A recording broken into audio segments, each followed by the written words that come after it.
I defend Justin Baldoni in this lawsuit with Blake Lively because I think she's horrible and she's made up this whole thing because she tried to steal his movie.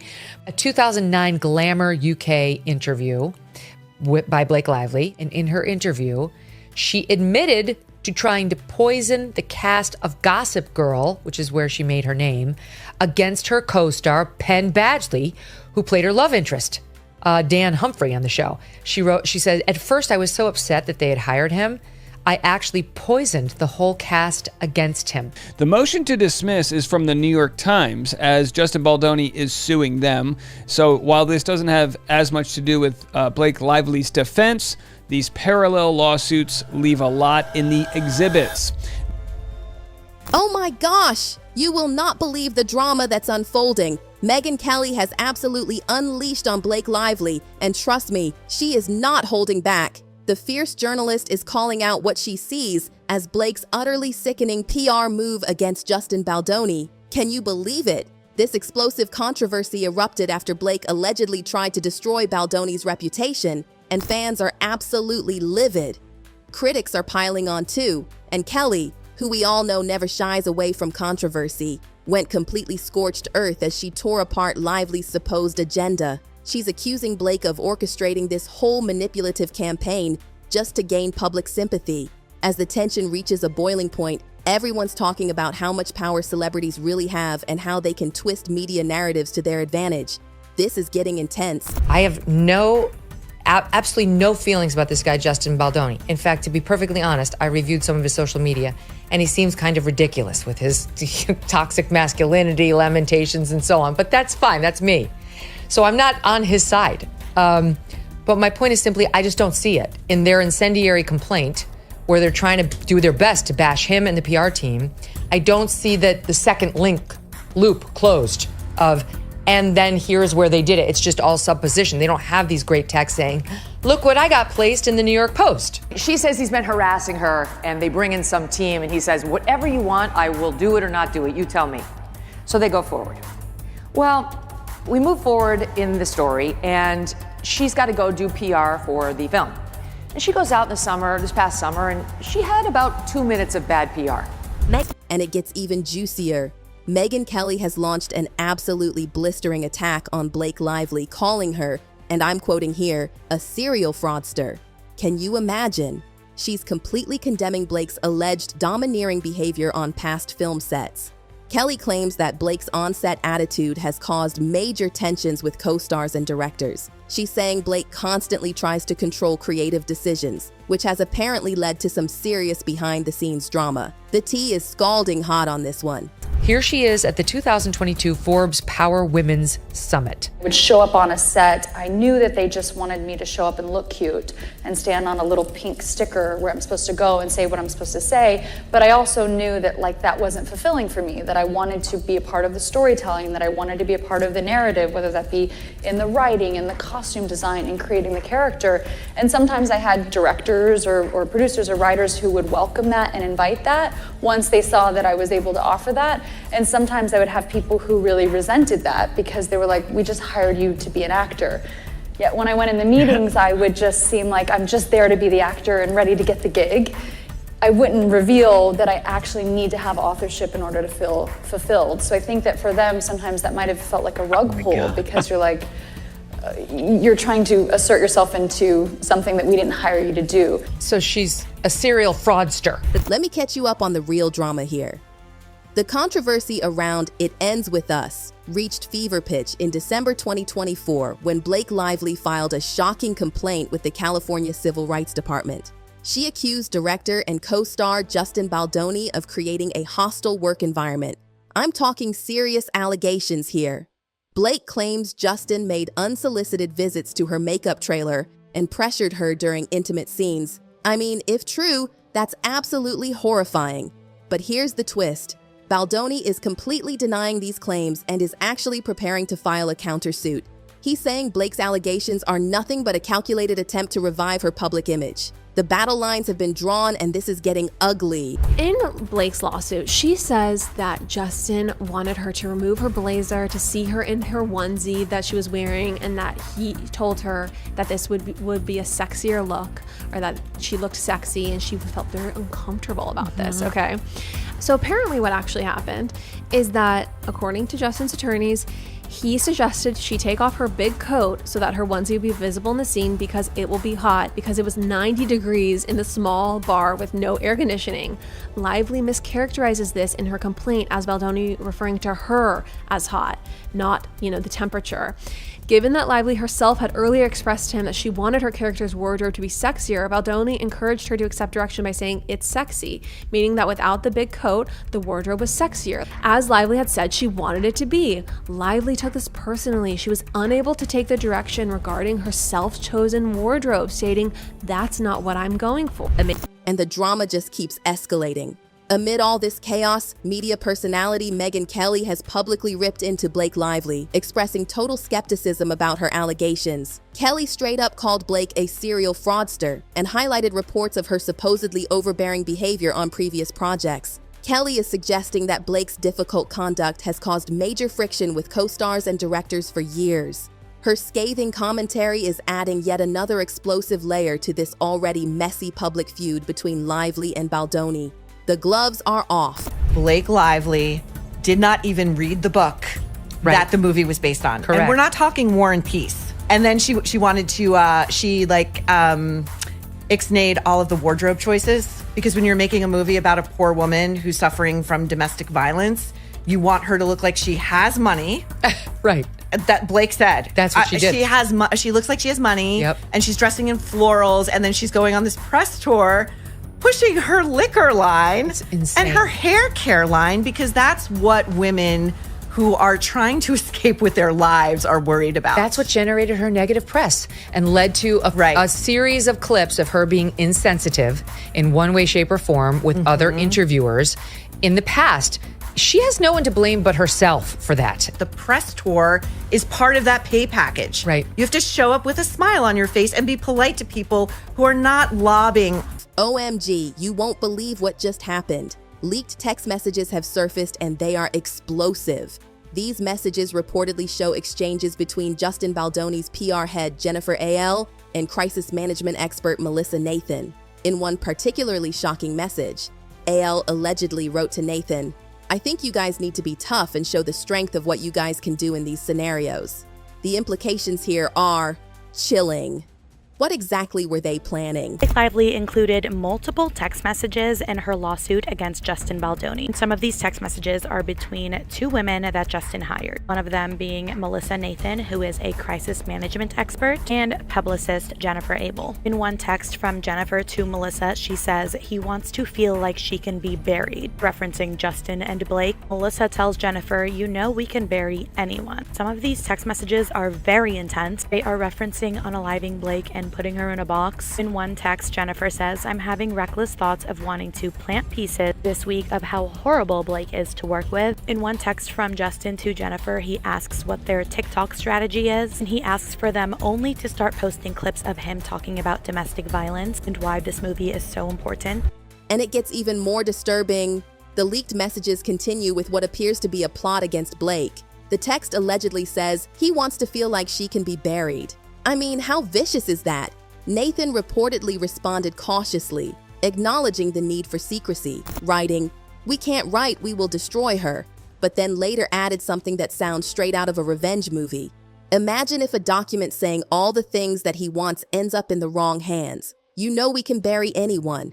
I'm absolutely stunned by the vindictiveness here. One text, Jennifer is celebrating how fans are backing up Justin online. In another text, she says, "Fans remain supportive of you and believe the issue of the feud is because she took control of the movie." Melissa says, "The majority of socials are so pro-Justin, and I don't even agree with half of them, LOL." In other text messages, Justin suggests how they might flip the narrative. In this screenshot, Justin sends an article about allegations of bullying against Hailey Bieber. He says, "This is what we would need," basically saying they need people to think that Blake Lively is a bully. This is a lot. Let me know your thoughts down below and follow me for more pop culture news.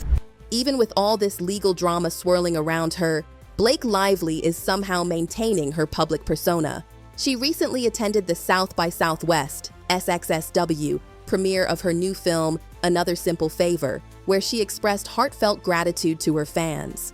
Blake told the crowd she could feel the love despite all the turmoil in her life right now. Is she putting on a brave face, or is this genuine appreciation? The plot thickens. That's called fraud, when you pretend you want to do the one thing and you'll do the thing they're hiring you for, but all along you have secret plans to do something very, very different that's above your pay grade. And she finally bumped into someone who was weak enough and not famous enough to stop her, right? This Justin Baldoni, most people had never even heard of him. He'd been in like one series. He certainly wasn't at Ryan Reynolds level fame, never mind Blake Lively. And she bullied him into giving her the movie where she did her own cut. They released the cut of the movie. He didn't even get to see it. He was the director of the film, the producer of the film, the guy who got the rights to the film, the one who's supposed to be in control. He didn't even get to see it. He was in the basement at his own movie premiere. And then she had the nerve, because she had 2 minutes of bad publicity when the film hit. Megyn has absolutely ripped into Blake Lively again, calling it absurd that the actress is supposedly trying to portray herself as a number Me Too victim. According to Kelly, Blake's claims are nothing more than a desperate attempt to gain sympathy while she's dealing with her legal troubles. The outspoken journalist completely slammed Blake for what she called a convenient narrative shift and is seriously questioning the timing and authenticity of her statements. As the backlash grows more intense by the day, everyone's debating whether Blake's allegations have any merit at all, or if she's just cynically using the movement to distract from her own controversies. This is getting nasty. She alleges that she's a Me Too victim there. That's absurd. Watch it. They're acting like lovers. And my nose is so big. Yes, I was hoping that we could address this. It's not too late. Okay, there. Okay, so he puts his like head in her neck. I'm not getting beard on you today. And says, "Am I getting beard on you?" It smells good. Well, it's not that. It's my body makeup. Well, they're doing that because they are in character, and they are trying to make it look for the camera like they love each other. Now she wants a complete gag order. Why should Justin be able to release snippets to the media without the full context? That's what she said. That's what she did. Let me spill some serious tea about what happened behind the scenes. On May 15th, 2023, Blake Lively and Justin Baldoni exchanged text messages about revisions to the dialogue for Lily Bloom, the character Blake plays in It Ends With Us. Blake wanted to enhance her character's agency and add more playfulness to her interactions. She was specifically trying to intensify the chemistry between Lily and Ryle Kincaid, who's played by Baldoni. But was this just an actress trying to improve her role or something more calculated? The plot thickens. Here is a text exchange between Blake Lively and Justin Baldoni during the filming of It Ends With Us. Hey Blake, did you rewrite Lily's lines for today's scene? Oh yeah, nothing big though, just a few changes that I think better portray Lily's thoughts. That's cool, I don't mind, I trust you. Could you just let me know next time in advance? I want as much of a woman's perspective as possible. So do your thing, I just want to be kept in the loop. So Ryle is reacting to the right lines when we film. Gotcha. Don't worry, you're still the director. No need to snap at me. So that passive-aggressive exchange was part of a text from May 15th, 2023, and then they sent each other voice memos. More things to come with this to see if the Blake Lively and Justin Baldoni lawsuits go to trial. Blake Lively did a movie co-starring Justin Baldoni. They had a falling out while they were shooting the film. She blamed him for being over-sexual. She put that lawsuit out to try and destroy him. But it turns out that she fabricated a whole bunch of text messages. Her side of the story was fabricated and frame on Justin. When they had their premiere, bro, Justin, all his friends, and all his family were sent to the basement because Blake Lively didn't want any of them to be seen. As if it was just her night and her movie. Yeah. Now, there's a theory. It wasn't just Blake Lively suing Justin. It was also Ryan Reynolds. In Deadpool, Ryan Reynolds put in a character to make fun of Justin Baldoni. It was nice pool. They made that character to try and make fun of him, bro. Some of the theories are saying... Okay, so this is an excerpt from my new favorite book, which is the website that Justin Baldoni published all about his correspondence with Blake Lively. And this is one of my favorite excerpts with my new favorite Game of Thrones character, Blake Lively. Are you ready for it? Blake Lively writes, I can send you my pass at the roof, or just read with you when we get together next week.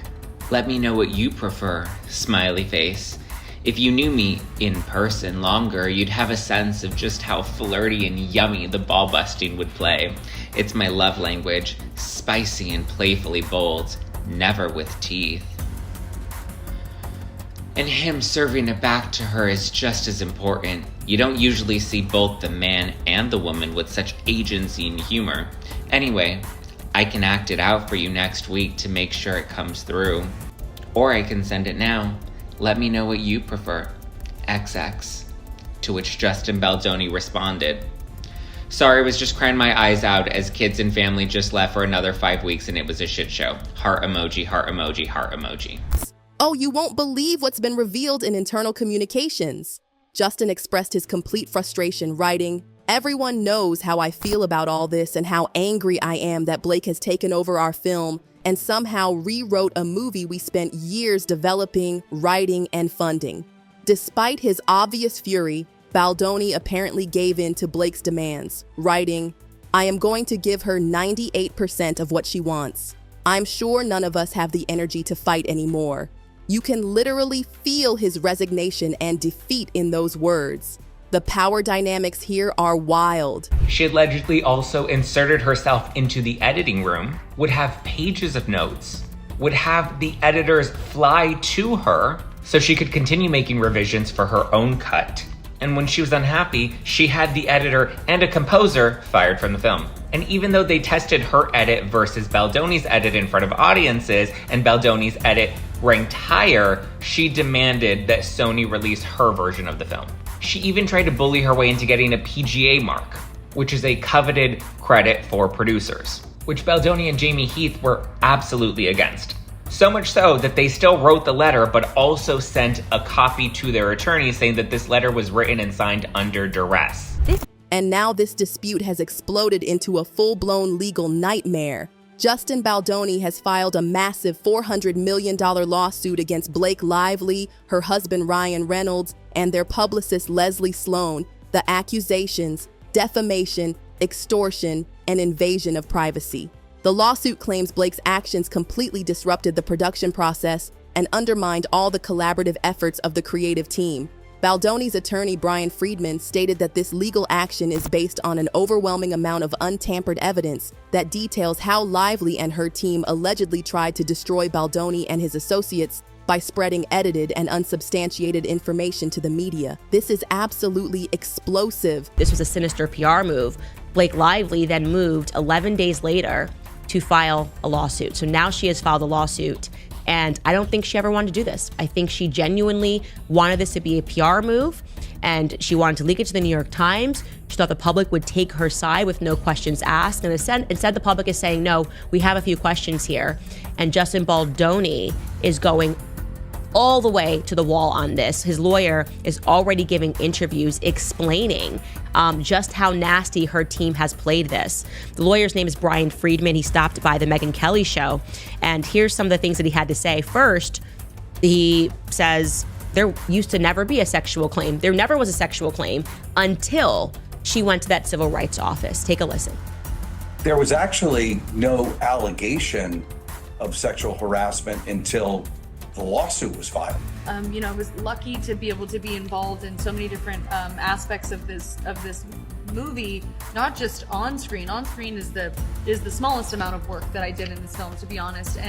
I took the relationships with my mother or my sisters or my children and my feelings, and I mean it's all over this film. And in ways that nobody will ever know, and I'll never tell anybody. But when I sit in that theater with my loved ones, they see themselves all over this film. Moments we've had together, things we've said to each other, and I think that's why I feel so proud, and it's so personal to me. The drama just keeps escalating. Blake Lively moved 11 days later to file her own lawsuit. But here's the thing: insiders are saying she never actually wanted to go this route. They're claiming she genuinely wanted this to be a PR move and planned to leak it to the New York Times, thinking the public would automatically take her side without asking any questions. Instead, people are raising serious concerns, and Justin Baldoni is fighting back with everything he's got. His lawyer, Brian Friedman, is already giving interviews explaining how nasty Blake's team has allegedly played this. Friedman stopped by the Megyn Kelly show and dropped some major bombshells. First, he claims there was never a claim until Blake went to the civil rights office. Listen to this. There was actually no allegation of till the lawsuit was filed. And that's not all. The case took an absolutely shocking turn when Baldoni countersued both Blake and Ryan Reynolds for a staggering $400 million. But what truly left fans is Baldoni's decision to drag Taylor Swift into this legal mess. I mean, can you believe it? We're going to be talking all things Blake Lively and her legal complaint that she's filed against her It Ends With Us co-star, Justin Baldoni. Yes, the It Ends With Us movie drama does in fact not end. What's interesting about this story to me is the Justin Baldoni of it all. He is a self-proclaimed male feminist. He's woke. He speaks out against sexual assault and sexual harassment, even toxic masculinity. And now in this legal complaint filed by Blake Lively, he's being accused of sexual harassment. I challenge you to see if you can use the same qualities that you feel make you a man to go deeper into yourself. And will you be man enough to stand up to other men when you hear locker room talk, when you hear stories of sexual harassment, when you hear your boys talking about grabbing ass or getting her drunk? Will you actually stand up and do something so that one day we don't have to live in a world where a woman has to risk everything and come forward to say the words "me too"? This is gonna be really awkward if these allegations are true. I will say, just for the record, I'm not a fan of either of these individuals, and something about both of them rubs me the wrong way. Harassment, followed by an attempted PR takedown of her to cover his own ass from people finding out what he did to her. In an article titled "We Can Bury Anyone," Blake Lively heroically shared her story, and the world was on her side because it looked like she was just trying to take down a predator in Hollywood. So Justin Baldoni and his ace lawyer launched an all-cylinder fire attack to clear his name, and he started by suing the New York Times, saying that article was just published because it was paid for by Ryan Reynolds, and it was a multi-layered scheme planned out by Blake and Ryan to take down Justin. And I think it's pretty common knowledge that the mainstream media will lie on behalf of their powerful friends or anyone who pays them off to say certain things.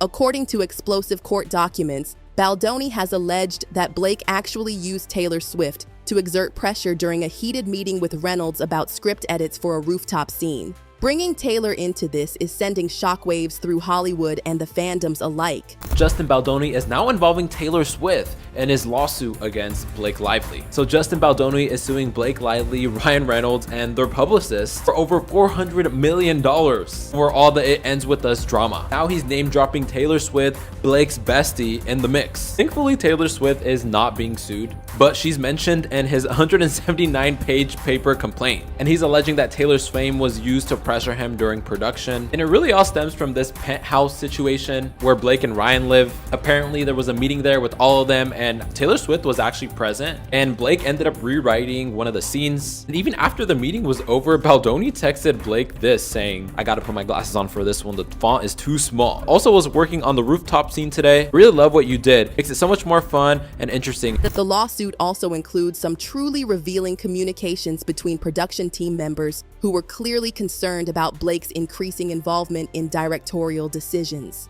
In one particularly telling exchange, a producer cautioned that if Baldoni gave Blake too much influence, she would essentially become a co-director. The producer didn't mince words, stating he cannot let her have opinions on everything, or she's going to be co-directing the film.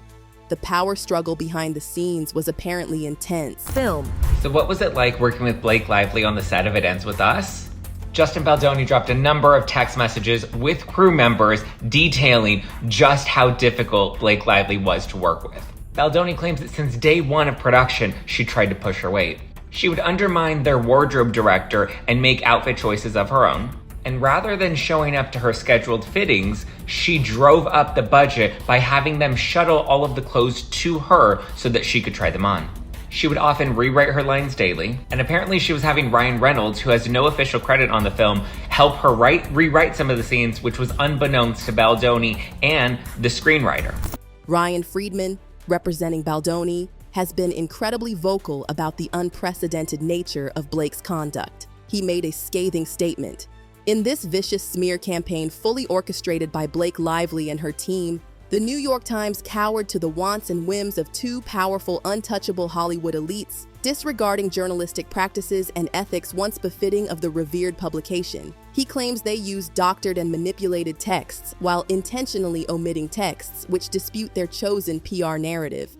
These accusations are absolutely devastating. For those who are not in the Hollywood world, what is wrong with her taking over the film? I've never seen it before in my 30-plus year career in Hollywood. And an executive producer is below a producer in the film world. An executive producer signed up to be an executive producer, and that's it. As the time progressed in this film, she decided that she wanted to be a producer. She started to make edits. She wanted to be part of the editing team. There were people hired, like human beings actually hired to do the editing job, who had done work as editors. She wanted to be part of that team. The next thing you know, she took over the editing. She started making threats that she wouldn't promote the movie, that she wanted to be in control of marketing of the movie, that she would do nothing in terms of promotion unless she was the actual editor. So what do you think about this explosive Blake Lively and Justin Baldoni controversy? Do you believe this bitter legal battle will impact their careers? The Hollywood rumor mill is working overtime and everyone's taking sides. Share your opinion below because this drama is far from over.